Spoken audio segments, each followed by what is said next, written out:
Berjumpa kembali dengan Mr. Sam. Pertemuan kali ini kita akan membahas tentang ilmu pengetahuan alam 1 untuk siswa SD.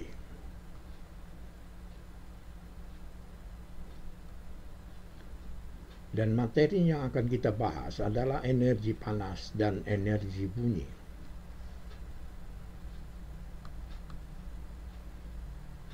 Dalam membahas energi panas dan energi bunyi, kita bagi terlebih dahulu bagian yang akan kita bahas, yaitu tentang energi panas.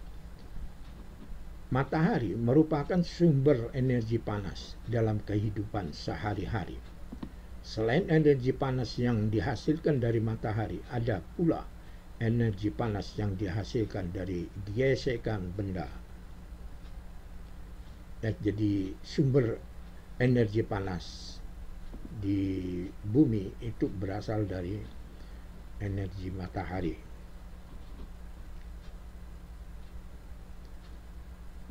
Sumber energi panas.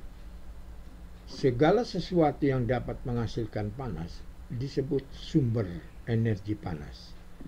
Jadi segala sesuatu yang dapat menghasilkan panas itu disebut energi panas. Contoh, matahari merupakan sumber energi panas. Matahari sumber energi panas utama di bumi yang digunakan oleh makhluk hidup.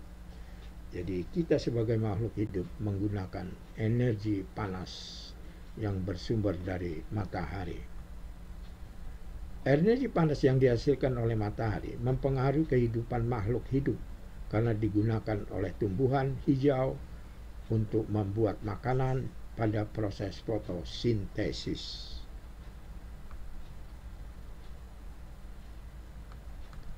Selanjutnya, dalam kehidupan sehari-hari, energi matahari yang digunakan untuk alat pemanas yang biasanya diletakkan di atap rumah, ya, istilah nanti adalah solar energy. Baju kita yang kering sehabis dicuci juga karena adanya energi matahari, maka baju kita yang tadinya basah menjadi kering.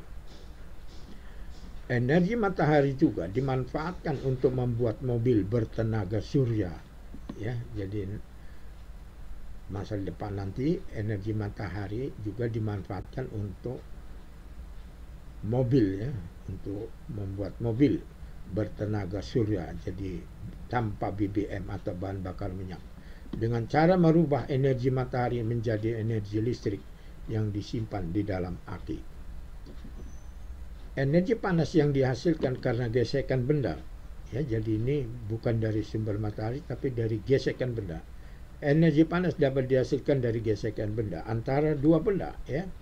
Pada suatu udara dingin di pegunungan, orang mendaki gunung biasanya akan menggesek-gesekkan kedua telapak tangan untuk memperoleh udara panas sehingga terasa hangat. Ya, jadi kita gesek-gesekkan tangan kita untuk supaya menghasilkan panas. Api.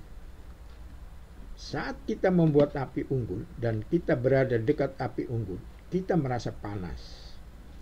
Ini menunjukkan bahwa api adalah sumber panas.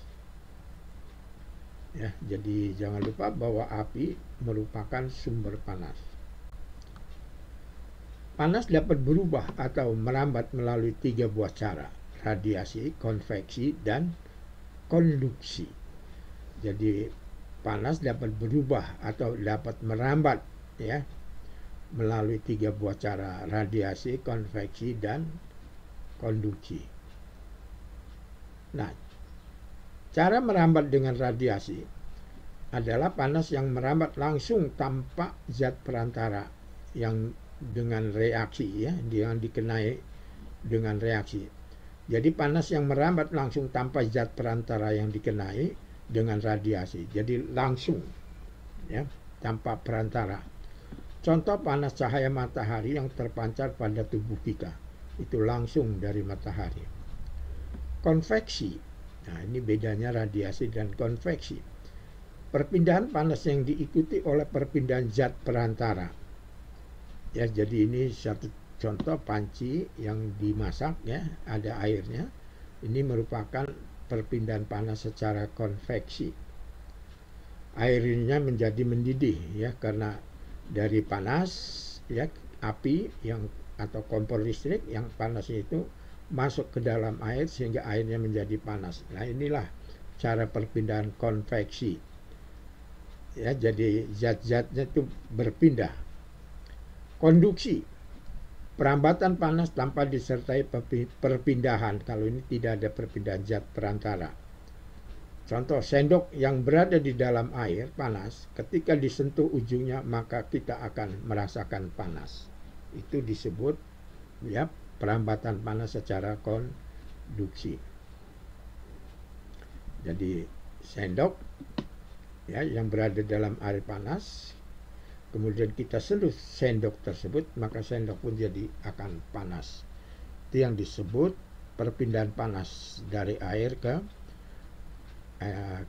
sendok ya, tanpa ada materi yang pindah. Ya, disebut perambatan konduksi.